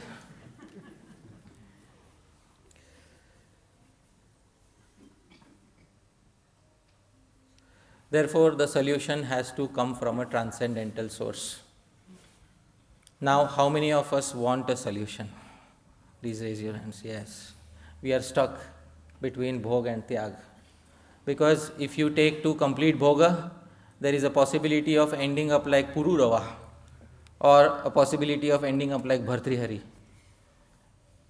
And if we take to extreme Tyaga, there is the possibility of being confused again like Bhartrihari or falling again like Saubhari.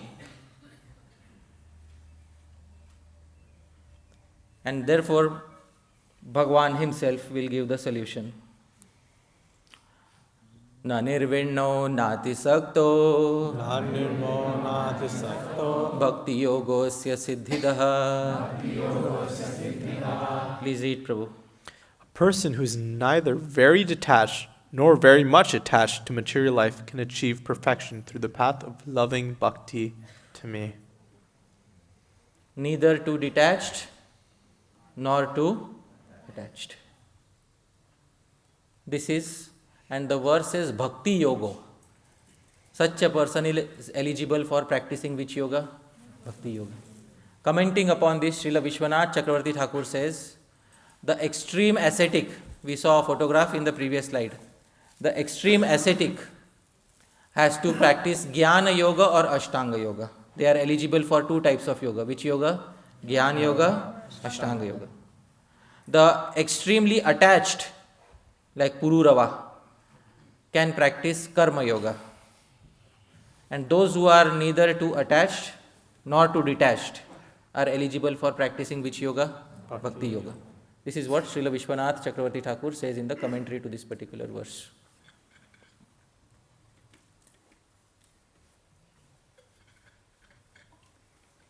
Now, what is neither too attached nor too detached? It's a grey zone, but I am going to keep that hanging. All right, dear devotees, because there should be something for tomorrow. We are about to enter into the transcendental zone of Bhakti Devi. Till now, we were suffering between Bhoga and Tyaga. And if you listen to Patanjali Muni, it was all suffering, dear devotees. It was all suffering. Although we felt temporary waves of enjoyment, it was all suffering. But don't let this deter you from pursuing dharma, artha and kam in a religious manner. I hope you are able to understand. You don't have to end up like Bhartrihari. If Bhagwan has blessed us with good relationships, if Bhagwan has blessed us with love in this particular life, there is absolutely no reason why a particular person should decide on whimsically giving that up when Bhagwan himself doesn't expect one to be too detached. But Bhagwan also expects one not to be too attached. That's a very important thing. Don't throw away your good relationships in the world. They were gifted as a result of previous good karma. But please make sure that you give first priority to pursuing a relationship with Bhagwan.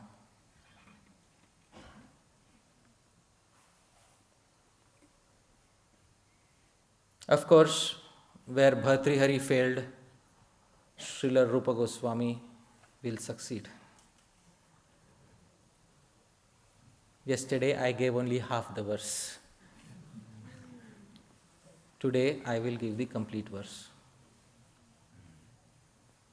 The meter is Shardul Vikriditam, same as Shad Goswami Ashtakam. Can we sing together, dear devotees? Yes?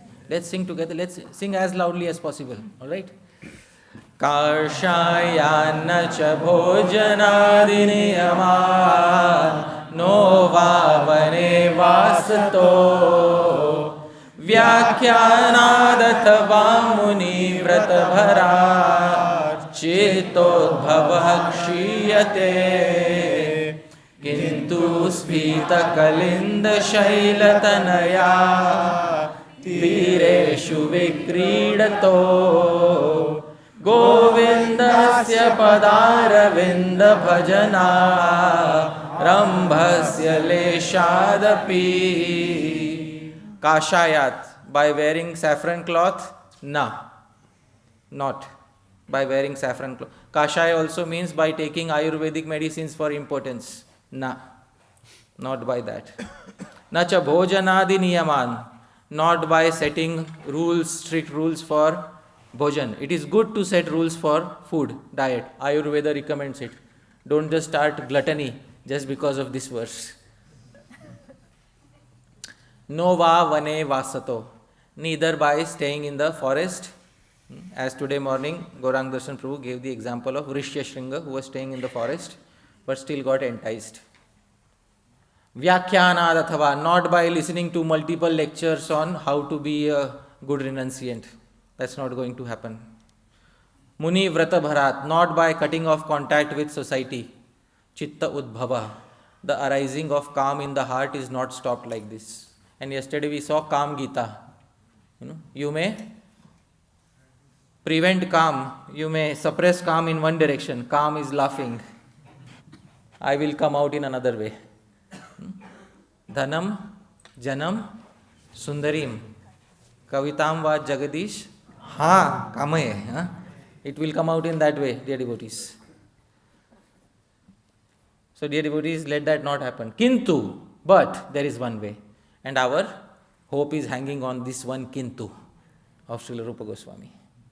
Kintu, Sphita Kalinda Shaila Tanaya Tireshu Vikridito. Big samas, long term. When Sanskrit gives long term and you have to translate in English, start in the opposite direction, from right to left. Vikridito, somebody is playing. Playing where? Tireshu, on the banks. On the banks of where? Shailatanaya, of the daughter of a particular mountain. Which mountain? Kalinda mountain. Who is the daughter of the Kalinda mountain? Yamuna. Yamuna. So somebody is playing on the banks of the Yamuna, and how are those banks? Phita, they are very wide. So always one simple rule in translating from Sanskrit to English is always go from right to left, especially in longer terms. Kintu sphita kalinda shailatanaya tireshu vikridato. There is somebody sporting on the wide banks of the Yamuna. Dear devotees, in your hearts visualize that person who in the middle of the full moon night comes out of the Yamuna with the waters of the Yamuna trickling down his body glowing like a host of wonderful blue lotuses. After coming out, he ties his hair, puts a peacock feather around it, sits down comfortably under a tree, takes his flute and plays a sweet note resembling the cuckoo. Did you see that person in your heart, dear devotees? What is the name of that person? Govinda. Govinda. In the last line. His name is Govinda because he gave a lot of pleasure to your senses, isn't it, right now? And somebody who gives a lot of pleasure to the senses is known as whom? Govinda. Govindasya Padaravinda. Look at Govinda's Padaravinda, lotus feet. And by lotus feet, by Upalakshan, it means the entire personality of Govinda. Bhajan Arambha, begin some genuine love for him. By one trace of genuine love for Govinda. And not just one trace. Arambhasya Leshadapi, a small fragment of a trace of genuine attachment to Govinda will Kamdev fully run away forever.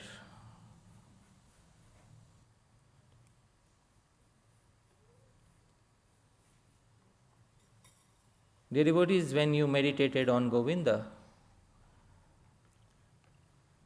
did you feel any agitation in the senses? Or did you feel an upliftment of the heart?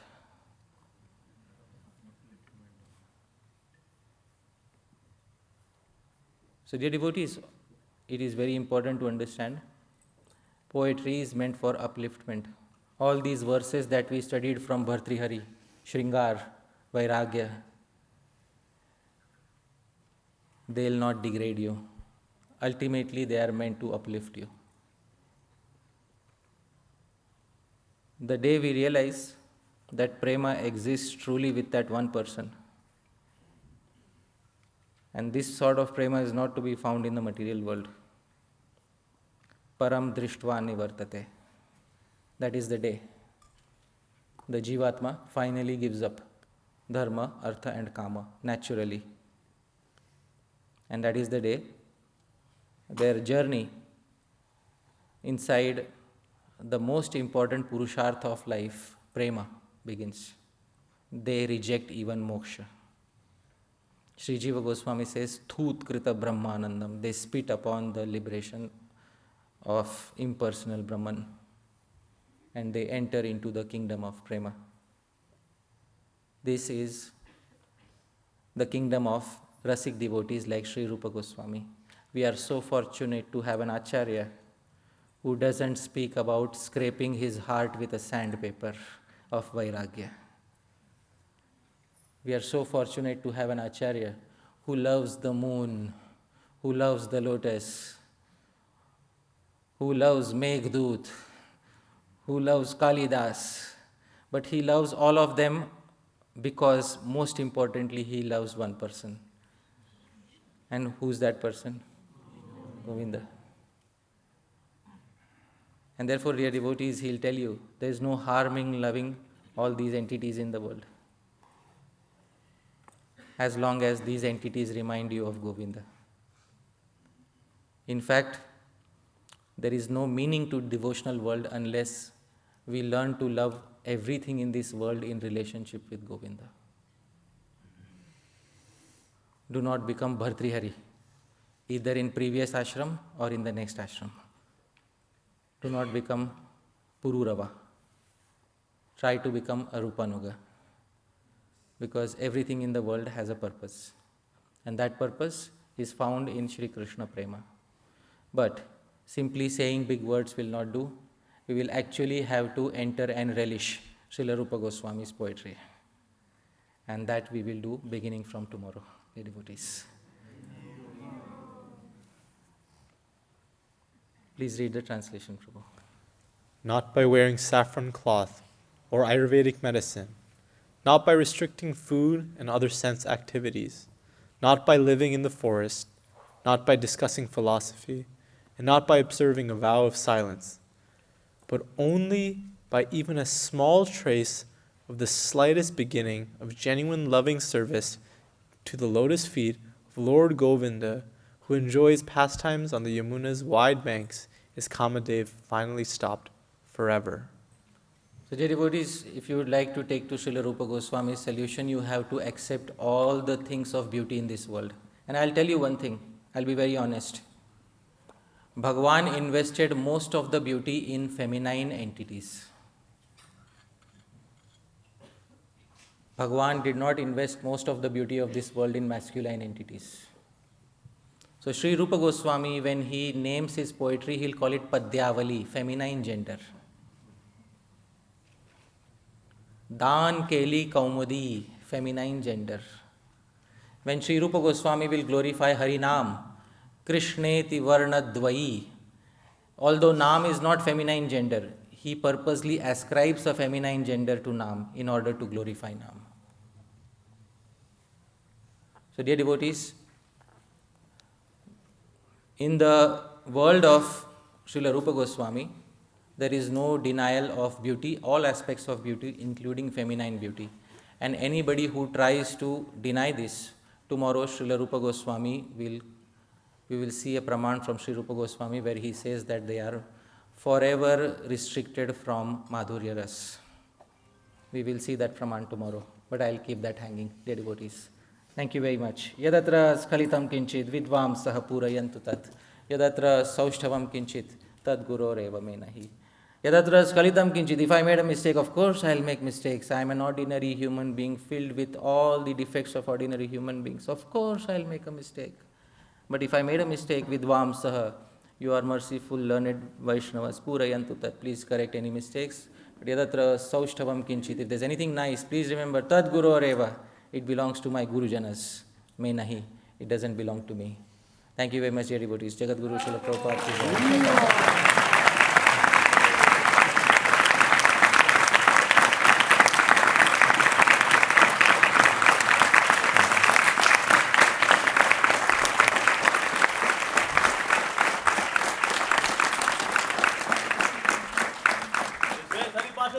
ki jai. Srila Prabhupada ki jai. Jai. Would you like to say no? Would you like to say something, Maharaj? Or should we take one or two questions? Yes, one or two questions. Two questions. One from the Vaishnavas, one from the Vaishnavis. Because Vedic culture, nobody has rights. Everybody has responsibilities. Right? Yes. Jai Dwarka Prabhu. I can answer you personally. Let somebody who cannot ask me personally get a chance. Yes, Prabhu. Let Prabhu get the mic.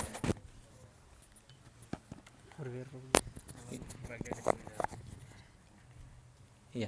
Here. Yeah. Yes. Hare Krishna Prabhu, Dandavats. Thank you for this wonderful presentation. So we looked at, in the first class you have spoke about the Vedic system as the fallback to the fallback mechanism when someone falls down. But in the Tattva Sandarbha, Jiva Goswami kind of, like when he's trying to establish the Pramana and Prameya, because he gives the example of the curse of, I forgot the Muni, Gautam Muni, right? And now, so it's very difficult to study Vedic because right now we are looking at avidya, and then the modern avidya is basically people are traumatized. It's like because of the Varna Shankara and the family systems are disturbed and people have childhood traumas. I mean, like I'm just saying, this whole thing is kind of quite disturbing at different levels, actually. Yeah. And now, how do we move from, I mean, like studying avidya, again, it has its own risks. And the other way you look at this whole thing is we need to be in mode of goodness. I mean, like the way this is presented in terms of relationships, but like if you look at it in a more generic contextual terms, it's more, we need to raise to the platform of goodness where we can move towards vidya, basically. Now, the question here is, when like Jiva Goswami says Bhagavatam is the kind of the Pramana, I mean like to you, so how do we understand, I mean like Vedic, getting into the Vedic stuff and trying to go through all this and not everyone can go through that. Sure. So How do we, what is the solution? Okay. Yeah. So I'll just summarize your query and you can nod if I have summarized it correctly. Sri Jiva Goswami in the Tattva Sandarbha has said that Vedas are difficult to understand, they are rarely, not all of them are present, the commentators are differing in their opinions. And here we are trying to say that, Varnashram requires Vedic culture and Vedic culture is the 4 Vedas in the 3 modes. So in trying to do so, we are going back to the Vedas which Sri Jiva Goswami did not recommend in Tattva Sandarbha, basically. How do we harmonize these two? I hope I got your question correct. All right? Sure. Sri Jiva Goswami, the name of the Sandarbha is Tattva Sandarbha. Tattva means the absolute truth. When it comes to establishing the absolute truth, we will not depend on the Vedas. We will go rather to Srimad Bhagavatam. But in Varnashram, our purpose is not Tattva. In Varnashram, our purpose is Dharma, Artha and Kama. So that we can gradually go to moksha. So when the purpose is not Tattva, Tattva Sandarbha is not the literature applicable to that particular scenario. Tattva Sandarbha is applicable to somebody who is searching for Tattva. Vadanti, and what is Tattva? Vadanti tat Tattva vidas Tattvam yajnanam advayam brahmeti paramatmeti bhagavan iti shabdyate. That is Tattva. And Sri Jiva Goswami in the beginning of the literature gives the eligible adhikari. And Krishna padam bhoja bhajanai kabhilashavan tenaiva drisyatam etad anyasmai shapathorpitah. He said that only one who is Krishna padam bhoja bhajana eka abhilashavan, who is exclusively desirous of Krishna prema bhakti, for that person this literature is meant. Anyasmai shapathorpitah. All others I give a what is it called? Shapath, kasam deta hu. Like, what do they say in English? I give a pledge. You swear, don't touch this literature. That is what he says. Anyasmai shapathorpita in the Tattva Sandarbha. So the adhikari, as defined by Sri Jiva Goswami, is not the person who is looking for dharma, artha and kama. So I hope when you look at the verse for eligibility, you will understand the adhikari. But like, what is the Gautam Muni's curse? That's what I'm more. I'm taking the reference of Gautam Muni's curse in Kali Yuga. You don't have brahmanas. Yeah. So how do you with your and how do we balance this out? Yeah. So in Kali Yuga we don't have brahmanas. Therefore, in Kali Yuga, brahmanas are not determined mainly by birth. Although by birth also some brahmanas appear, and some are blessed both with birth as well as education. But it is also possible that a person having brahminical qualities may appear in another lineage. And there is a verse in the 7th, Yasya yal lakshanam proktam, that a person who is born in another varna may still, you can, if they have the qualities of a brahmana, then you can address them as a brahmana. Here is 7:11:35. Prabhu, you yourself read the translation. That will satisfy your query. Please read the translation. If one shows the symptoms of being a Brahmana, Kshatriya, Vaishya, or Shudra, as described above, even if he has appeared in different class, he should be accepted according to those symptoms of classification. This is what will work in Kali Yuga. All right? Thank you. So one last query from a Vaishnavi. Then anybody from the Vaishnavis who wishes to ask anything? Somebody behind? Yeah. Let's give the mic. Yeah, the mic. This is 7:11:35 for those who want to note down the reference. Yasya yal lakshanam proktam pumso varna bivyanjakam tadananyatarapi drishyeta tattenaiva vinirvishet. Hey Krishna Prabhuji, thank you for the nice class. I had a question from yesterday's topic about avidya and vidya. We were discussing about how our acharyas, they used avidya to glorify Lord Krishna. So I would like to ask, how is the devotional poetry different from the mundane types of poetry that we learn in schools, like romantic poetries and stuff? What I mean to ask is, how do devotees ensure that their poetry is Shastra-based? How do devotees ensure that their poetry is Shastra based? By composing it according to the principles given in Shastra. And the principles that are given in Shastra are given by Sri Rupa Goswami in literature such as Natak Chandrika, etc. So they have already done the hard work for us. We just need to study their guidelines in order to understand the culture of Natya, the culture of Kavya. Srila Baldev Vidyabhushan's books I showed yesterday, Kavya Kaustubh, they are manuals of poetics. They are manuals for those who wish to write poetry. So they will explain everything in those manuals. And they have already done the demarcation between the mundane and the divine. So when we are reading through those books, we will not have the risk of mixing up the mundane and the divine. So you are safe with the previous acharyas of our sampradaya. Because with Srila Baldev Vidyabhushan, Sri Kavi Karnapur, Srila Vishwanath Chakravarti Thakur, we don't have any doubts upon their capabilities of explaining Bhakti Ras and Kavya to others. So follow the standard manuals given by the previous acharyas and you are safe to go. Does that answer your query totally? Yes, thank you. Thank you. All right. Thank you very much, dear devotees. Hare Krishna.